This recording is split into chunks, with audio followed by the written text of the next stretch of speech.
با مقصد حفظ محیط زیست، تامین حالت سانیتری و گیگینی و در این زمینه پیشگیری نمودن پیدایش بیماری‌های سیرایتی خطرناک، انشاءات تازه‌کنی پرتاب کارخانه واحد دولتی کمونالی خوجند آب و کانال سالهای 2018-2019 با دستگیری بانک اروپایی تجدید و رشد پررا تجدید و نوسازی گردید. این اقدام بنابر در حالت صدمه‌آور قرار داشتن انشاءات مذکور راه اندازی کرده شد.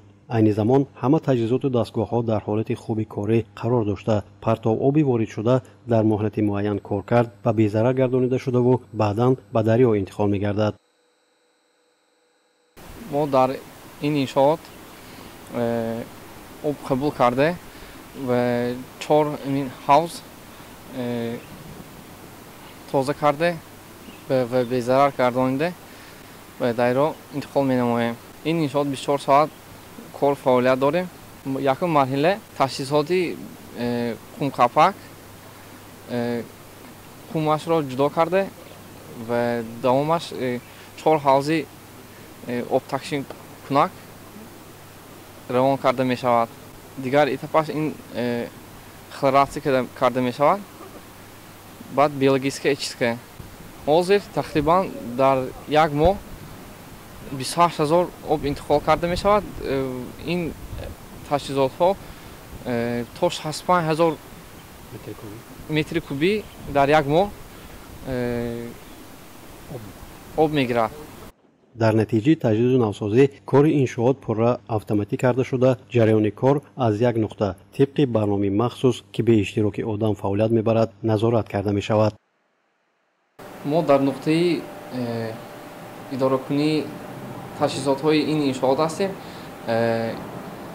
در اینجا همه چی تجهیزات ها هست. در این انشاءات ما از همینجا اداره کرده می توانیم به اشتراک آدم در همینجا اداره کرده می شود. از طرف بانک رشد اروپایی به این انشاءات برای تجلیل تجهیزات ها 3,254,000 دلار جدا کرده شده است. از سال 2018 تا 2019 کاری از نو برقرار کنی با آخر رسید. در آزمایشگاه انشاءات تازه‌کنی پرتاب آب که با تجهیزات معاصر تامین کرده شده است، 4 نفر متخصصان فعالیت داشته همه روزه از صفت کارهای اجرا شده نمونه‌ها گرفته می شود. وظیفه امین تشخیصگاه پرتاب آب از آن عبارت می باشد که ما محیط اکولوژی اطراف را ویران نکنیم. به دایره تازه کردن پرتاب ها را تازه نموده پرتویم. ما هر روز تشخیص های اکسید پرمنگانات، آزاد امونی، آزاد نیترات، آزاد نیتریت، کیسلرودش میبینیم، حرارتش میبینیم، pHش میبینیم، خلوریدش میبینیم، فسفات ها، آهنش میبینیم، کافک میبینیم.